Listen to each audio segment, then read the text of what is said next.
Okay, hindi na po sana ako mag-vlog ngayong gabi. Pero meron po kasing kumuha ng aking atensyon na sabi niya, paano niya nasabing save siya? Dahil daw, makinig po mabuti ha, baka po ganito po kayo. Save daw siya dahil pag nakakarinig daw siya ng mga worship songs, naiiyak daw siya tapos nagtataas siya ng kamay niya. Well, tama po ba yon? Ito ang sagot ko. At ito ang sagot ng Bible. Hindi ko po sagot. Hindi po. Mali po yon. Dahil ang pakikinig ng music, hindi lang po worship song. Kapag ka nakarinig ka ng music na love song, tapos in love ka dito sa lalaking ito o dito sa babaeng ito, hindi ba parang tumatalo ng puso mo? Makinig po mabuti, importante po to. Pag nakakarinig ka ng anything na maganda, meron niyang bugso sa damdamin mo. Meron niyang tinatawag na epekto sa mga hormones mo. Kaya ikaw ay nade-delight to listen. Nade-delight ka na ulit-ulitin yung plaka o yung CD para patugtugin mo. Dahil, naaano ka ron kumbaga naa-uplift ka. Diba? Tulad ng mga asong yan, na-uplift dahil may dumaan. Ganyan po yan. Thank you, dogs, for setting me a nice example here. Helping me to set a nice example. Ganyan po ibig ko sabihin. So, therefore, kung ganyan po ang sinasabi nyo, nagtataas ka ng kamay pag worship ka, hindi po nakukuha yan diyan. Save dahil ganon? No. Hindi po. Diba? Kasi hindi lang naman sa worship song ka pwedeng maiyak. Pwede ka rin maiyak sa mga awitin na nakakaiyak. Pwede ka rin maiyak sa mga movies na nakakaiyak. Tulad ko po kanina, masyado akong na-touch doon sa vlog ni Sir Julius kay Kurita. No? Because my late lola used to listen to her. In fact, may plaka po kami dyan ng Kurita. Kaya ako naman bilang batang maliit, nakikita ko yung mga ganun. Ang gaganda ng mga music nung araw.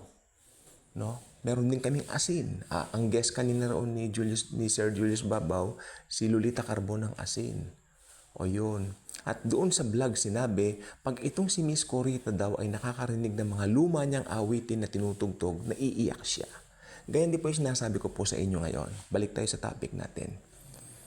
Ang salvation po ay hindi kinukuha sa pakiramdam o pakiramdaman. Nope. Ang salvation, pag naniwala ka, you are saved. Regardless ng pataas-taas ng kamay, regardless ng paiyak-iyak. Okay. Meron nga po kaming, hindi po ito paninira.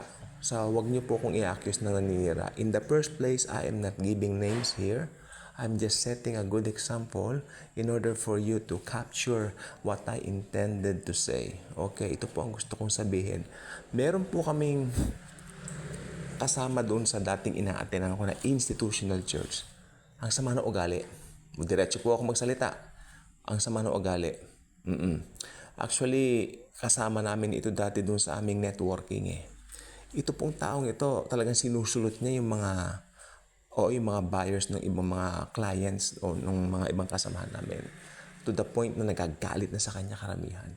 Pero wala rin siyang pakialam. Masyado siyang brutal magsalita, brutal mag-message. Sa messenger lang talagang umuusok yung mga galit sa kanya ng mga tao na siya raw ay maloko, ganun-ganun, bla bla bla. Minsan sa GC, kung ano yung mga sinasabi. Pero itong gusto kong sabihin, pag nandun siya sa church, institutional church, paiyak-iyak siya. Siya ang pinakamaraming nailuluha, pero kilala naman siya ng mga tao doon. Ayun ang talagang masasabi ko hanggang ngayon, doubt ako doon kung meron talaga siyang actual conversion kay Jesus. Hindi po ako nanghusga. Sabi ko po, I'm doubting that person. Walang bunga. Walang bunga. Maniwala kayo sa akin, walang bunga. At ito pa po, pumupunta po doon, sinabi ng pastor namin doon dati, siya raw, at saka yung asawa niya ay inanyayahan nito. Okay? At ang intention niya, kasi raw, siya raw ay nakaklose yata ng deal. Oo. Tinawag niya yung pastor at ang asawa nito inimbitahan niya sa kung hindi ako nagkakamali sa Savory, no? Ewan ko kung anong branch dito, saan banda dyan, hindi ko alam. Pagkatapos, orderin po ninyo ang pinakamahal, babayaran ko. Tapos, kasi pag in-order nyo yung pinakamahal, alam ko pagpapalain pa ako lalo. Ay, sister, upo ka, kanong pastor. You got the wrong intention, sabi niya. Si Jesus, sabi niya, pagpapalain ka kasi kung tinanggap mo talaga siya sa puso mo. Ayun. Napag-usapan din namin yung dating pastor. So talagang sabi ko, wow, talagang disaster yung mga niya sa pakikisama niya sa ibang mga tao. Pero kung Sunday, paiyak-iyak. Pinag-uusapan nga namin, siya yata yung pinakamaraming naiyak. Talagang maniwala po kayo sa akin na ang daming luha na lumalabas sa kanya. Tinignan ko siya eh. Doon ba nakukuha? At eto pa po. Eto pa, inamin niya straight from her mouth. Hindi rin siya nagbabasa ng Bible gano. And I doubt, baka hindi nga talaga. Dumalo kami sa kanya dati, kinuha namin yung cheque namin kasi nakasama nga namin siya. Uy, ang ganda naman ng mga Bibles mo, may Tagalog ka, may English ka. Hindi ko nga nababasa yung mga yun eh. Pinagmalaki pa niya sa akin. Alam mo naman, busy tayo, naintindihan ako ni Lord, kapa niya. Galing, ang galing. Okay ang lusot niya, no? Totoo naman po naintindihan siya ni Lord. Pero kasi I believe, kung naging Kristiyano ka, food for the soul ang Bible. You cannot live without food, right? Ang pagkain natin, ang salita ng Panginoong Hesukristo, ang Biblia yan eh. From Old Testament to New Testament, yan po yung salita ng Panginoon na makakatulong po sa paglago natin spiritually. Hindi ko nga binabasa yan eh, kasi busy ako. And I doubt pati mga anak niya hindi rin. Mga aso, pasensya na po but I really need to do this vlog right now. Dahil anong tawag dito? Nakaka-alarma po yung ganyan na kaisipan. Na paiyak-iyak. Siya po ang maibibigay kong paiyak-iyak na pataas-taas ng kamay. At saka yung isa pa naman, iba namang usapan po ito.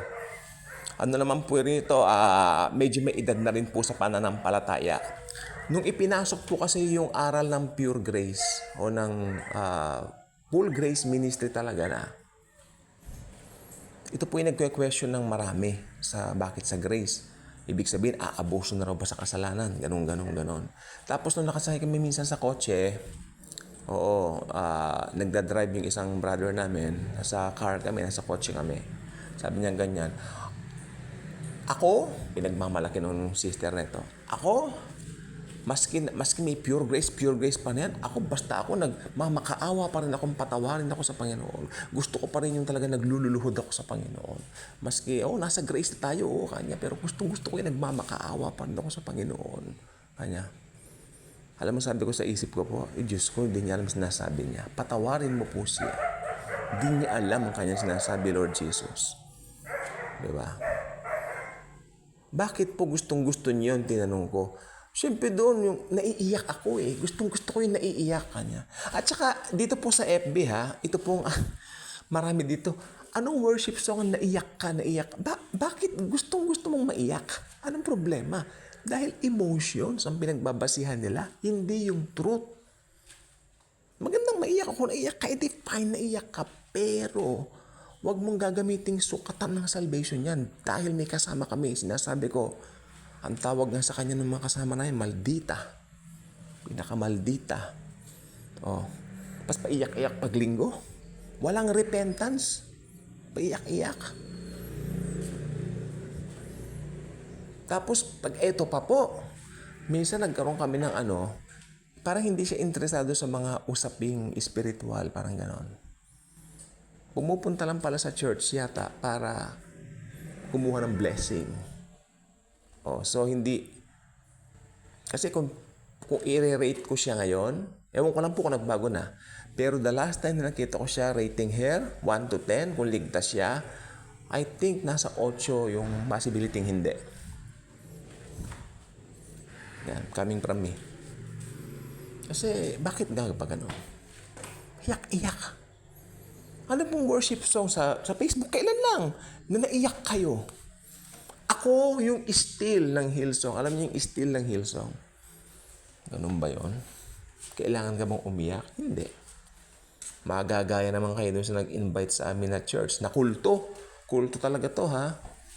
Oh. Aba, inimbitahan kami roon, no? Pagdating namin, sabi ng pastor, may mga iba dyan, nagsasabi, hindi rin nawawalang kaligtasan. Pag nagkasala ka, mawawala ang kaligtasan. Oh, inubo siya ng inubo. Tawanan kami ng mga kasama ko. Tatawa kami. Hindi namin maiwasan. Alam namin, hindi maganda yun, pero pinipigil namin tumabi, nagtatawa talaga kami. Anong oras na hindi pa kami pinapakain nung anniversary nila? Alam niyo kung bakit po? Dahil hindi sila pwedeng lumabas ng kanilang church nang hindi sila umiiyak at hindi nila kinoconfess yung mga nagawa nilang kasalanan that day. OMG. Tapos nakayuko kami nagtitingin ng mga kasama, nagtatawanan kami.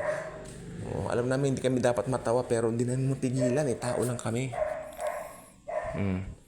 After that, sabi, ang ganda po ng inyong message. Ay, syempre, anong pastor na matanda? Syempre, pinag-aaralan ko yan. Kanya, aba, nasa pedestal siya, pil na pil niya. Pero uncle, di pa kami kumakain pagkain dito. Pagkainin itong mga batang ito. Kanya. Syempre, pinuri ko Pinuri namin, di ba? Yes. Hindi sila pwedeng lumabas daw. Alam niyo ba tinanong ko yon? Bakit po, uncle, hindi sila pwedeng lumabas nang hindi umiiyak? Siyempre, kanyang ganon. Hindi sila mahuhugasan ng Panginoon kung hindi sila umiyak. Kanya, Panginoon ko. Nakikita ko raw ba yung baptismal pool? Meron siyang baptismal pool sa taas. Nakikita mo ba yun, iho? Kanya sa akin. Yung baptismal pool doon. Opo, ako. Kada nagkakasala, tuwing nagkakasala mga member namin, inaakyat namin dyan. Kada week, binabautismo namin ulit. Sabi ko sa isip ko, kung gano'n ang sukatan, dapat minuminuto kayong pumupunta dyan. Sa isip ko lang po ito, kasi lahat ng tao nagkakasala po talaga. Minuminuto. Walang perfect. Only Jesus is perfect. That's why our righteousness belongs to Jesus. Diba? Our righteousness belongs to Him alone. Siya nagbigay sa atin yan. Hindi yung pag-iyak mo, hindi yung pagtaas-taas mo ng kamay tuwing worship Sunday. Nope. You've got the wrong impression of Christianity pag ganyan ka. Christianity is Jesus Christ alone. Period. Anything other than that, I really don't know. I really don't think so. Bye-bye.